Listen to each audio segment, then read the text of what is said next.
Now to the first juror speaking out following that split verdict in the Sean Diddy Combs trial. Combs found not guilty of racketeering conspiracy and sex trafficking, the jury convicting him on two lesser counts. One juror revealing what was behind their decision, saying it had nothing to do with Combs and his celebrity status. Here's ABC's chief investigative correspondent, Aaron Katersky.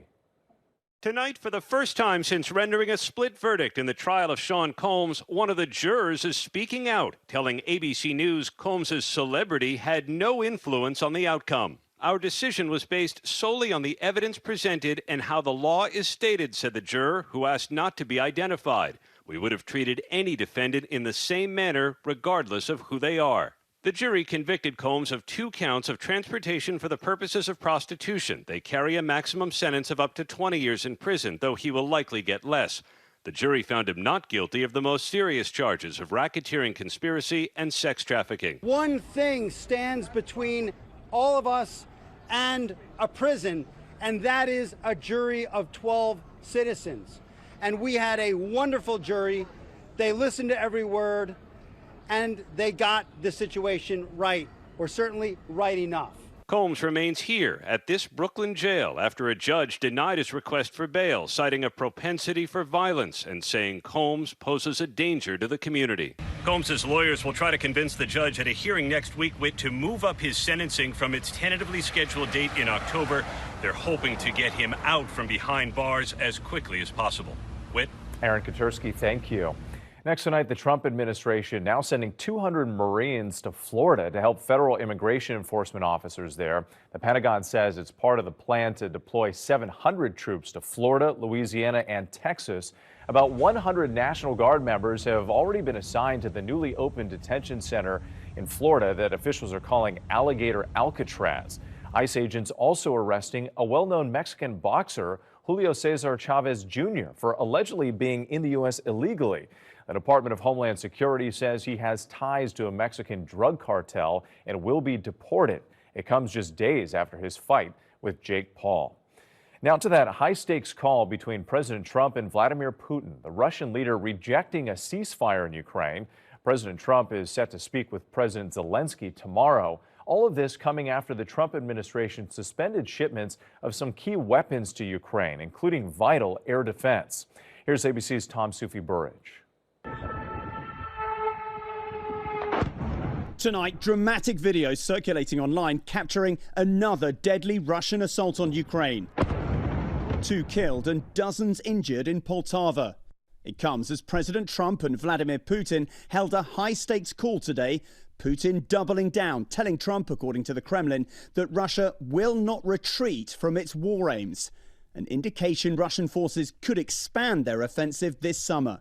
Late today, President Trump weighing in. No, I didn't make any progress with them today at all. More than 3 years after Russia's invasion, Trump's repeated attempts to broker a ceasefire have so far failed to bring the conflict to an end.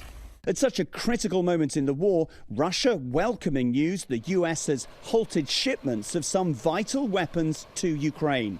U.S. officials calling that decision part of a broader review of munitions shipments to all U.S. allies. We can't give weapons to everybody all around the world. We have to look out for America. And with those U.S. weapons expected to come up when President Trump speaks to Ukrainian President Zelensky tomorrow. Whit? Tom Sufi-Burridge, our thanks to you tonight. Back here in the U.S., a strong showing for the American economy. The U.S. adding more than 147,000 jobs last month, better than expected. Unemployment ticking down to 4.1%. The report making it less likely the Fed will cut interest rates later this month. The jobs report giving a solid boost to the stock market as well. The Dow up 344 points. The NASDAQ and S&P 500 posting record highs for the 3rd time this week. When we come back, a major soccer star dies in a fiery crash, remembering an acting legend who starred in some of the most iconic films in recent years. And just ahead, the dramatic rescue on Mount Washington, the New Hampshire National Guard airlifting an injured climber after a 60-foot fall. Next tonight, the pilot of a skydiving plane that crashed in New Jersey praised for skillfully bringing the plane down and saving lives after an engine problem. The plane crashing into a wooded area, at least 14 people hurt, some critically. Several victims covered in jet fuel. They had to be decontaminated on site. The NTSB is now investigating. In a daring rescue tonight on New Hampshire's Mount Washington, a National Guard helicopter reaching a rock climber who had fallen 60 feet, suffering what are believed to be serious injuries.